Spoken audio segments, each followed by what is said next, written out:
From the Hessville section of Hammond, the campus of Morton High School, welcome to week 2 of Friday Night Insight. I'm Jim Peters along with Staff Sergeant Steve Hanlon, giving you a Saturday night salute.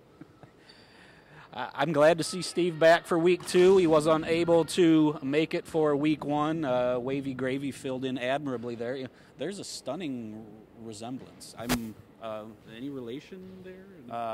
I don't talk about third cousins unless I'm in Kentucky. So. I got you. Enough said.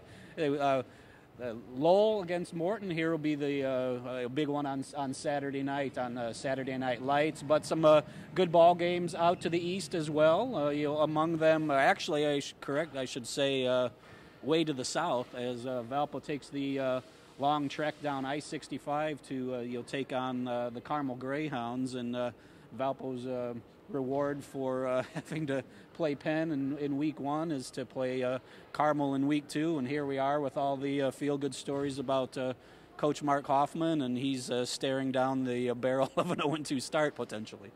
Yeah, well, everyone up here in the 5A division has been talking about we need to play up after the Maryville-Warren game, and we'll see this Friday. Maybe playing up isn't all it's cracked up to be. We'll see. I know that Valpo's offense kind of struggled against Penn last week. They're probably going to face a much better defense this weekend. So, they're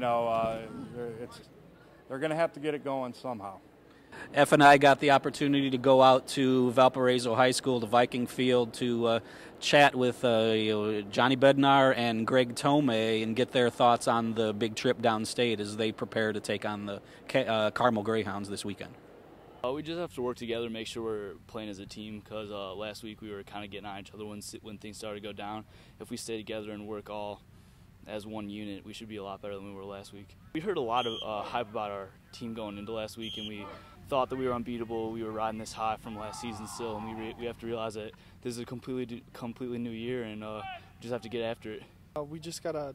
I know our offensive line. We had some trouble blocking last week. We're gonna work those kinks out. We're gonna do everything we can to shut down their offense. That option that's pretty hard to cover, but I mean we covered it fine last year, and we'll do great again this year. To be honest, their offensive line's fire out I was really impressed with, and their pursuit to the ball really impressed me. Elsewhere out that way Saturday night, Portage will host St. Rita. Portage, another team that had a close call last week, had a second-half lead against Mishawaka, a team that won the 5A sectional last year and pushed Valpo to the limit in the regional.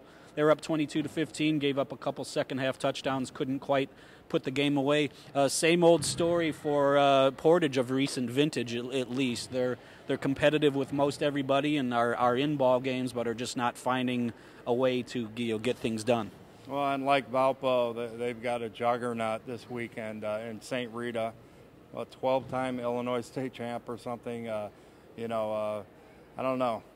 The term play down, does anyone, that's a tough opening 2 games, and with the brutality of the Duneland schedule, you might want to throw one cupcake in there. Chesterton against Munster, both teams close losses last week.